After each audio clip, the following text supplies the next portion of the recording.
On October 3rd, 2021, the International Consortium of Investigative Journalists released the Pandora Papers, exposing a lot of offshore deals concerning all kinds of world figures and leaders, involving prominent political figures worldwide, including members of Kenya's first family, the Kenyattas. According to the Pandora Papers, Kenya's President Uhuru Kenyatta and 6 members of his family have been linked to 13 offshore companies. But confidential documents exposing a network of secretive offshore companies revealed that President Kenyatta and his family have amassed nearly $30 million. The Pandora Papers detail ownership of an expensive home in an exclusive UK neighborhood. Companies and foundations in tax havens like Panama and the British Virgin Islands. The leak, which comprises over 11.9 million documents, highlights how the wealthy often utilize offshore tax havens to conceal assets and evade taxes. Imagine this. You've spent a lifetime building an empire, accumulating immense wealth and power. Yeah. Such a car on what? Yeah. Now you have joined the top 1% of the wealthy individuals. I'd like to thank the board for giving me this time. And while your fortune stands strong, a new challenge looms. While you were climbing the ladder to riches, you made enemies and crashed a lot of competitors. They are now trying to find a way to diminish you. That's not all.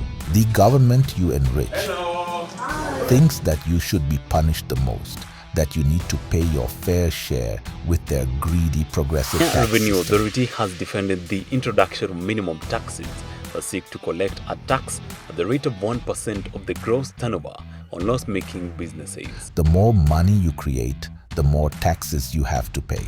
Of course, we do not want to pay all of those high taxes. Ultimately, why would we? Sure, there are legitimate things governments need money for, but for the most part, members of parliament are seeking to allocate themselves an additional 13 billion shillings into the NGCDF kitty in complete disregard to the financial crunch in the country. they're just going to waste the majority of your hard-earned money anyway. There comes a time in every successful businessman's life where you're making so much money that you're better off learning the tax loopholes in the illegitimate way. And let's face it, the legitimate ways of avoiding taxes are pretty boring, and the majority of the Kenyans don't understand. So, this is how the wealthy elite, legally and illegally, don't pay their fair share.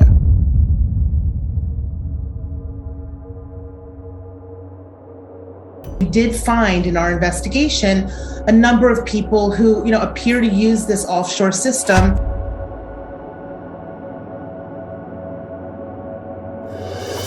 From your reporting, what stands out to you most in the finances of the world's elite? There really is, what we've learned is there really is a parallel financial universe for the world's millionaires and billionaires to either avoid taxes or to potentially hide the proceeds of criminal behavior. A shell company is a business entity that lacks active business operations or significant assets. These companies are often established for various reasons, both legitimate and illegitimate. While they can serve useful purposes in the corporate world, they are frequently associated with activities like tax evasion, money laundering, and fraud due to their ability to obscure ownership and financial transactions. Shell companies are companies that you can open. It exists only on paper. There's no office and no employee. And put all your money in. You need to nominate a director. Now, this is a person whose name will appear on all of the company paperwork. And you will still have control. They don't actually have any real power. Crucially, what they're there for is to make sure that the real owner of the firm can't be traced back to you. They allow you to open up a shell company, move your money through it, and since your name isn't attached to the shell company, their identity remains disguised. Tax collectors won't be able to charge you. Shell companies can do anything: open up a bank account, enter into complex business transactions, buy stuff, sell stuff. The president of Kenya's family, having accumulated wealth in offshore entities, Amassed nearly $30 million over the last decades in offshore assets. The assets, which include a house in London, are held by various companies.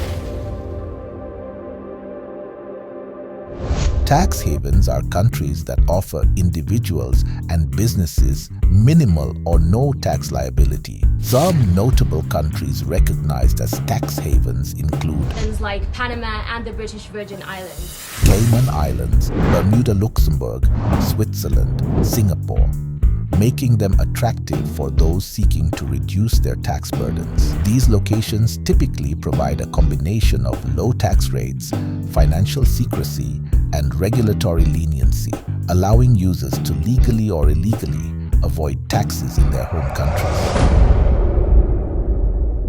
The tax havens benefit when their financial institutions bring in a vast amount of money.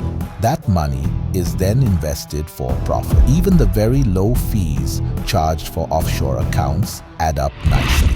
If you're not a millionaire or billionaire, opening an offshore company is just a dream or a fairy tale. Let's say you are lucky. You are among the richest 1% in Kenya. You want to be taxed less or hide your assets. Here are the requirements to open an offshore account. You will start by choosing a suitable country.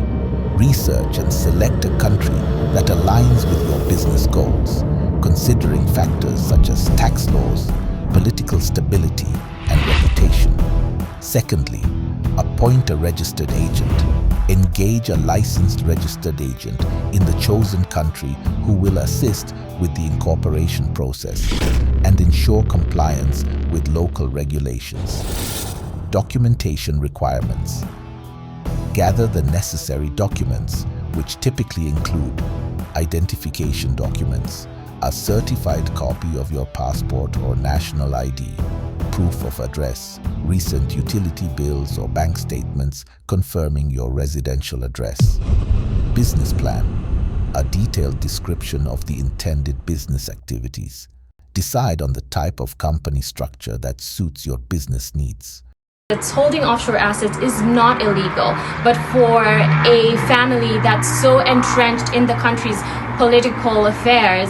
Now, the BBC says there's no suggestion that the Kenyatta family has used those entities to steal or hide state assets in any way. There's likely to be quite a bit of clamor for greater clarity on the origin of the funds. We must point out that a lot of the allegations made in these papers, the hiding or moving of money into offshore entities, is not on the face of it illegal. And Kenyatta himself has long vowed to fight corruption in his country. And now that you have hidden your money and assets and secured the inheritance of the next generation, the only thing remaining is to spend it. You can purchase the latest cars and mansions. If you're poor, becoming wealthy in Kenya is almost impossible, while the most wealthy people are politicians. How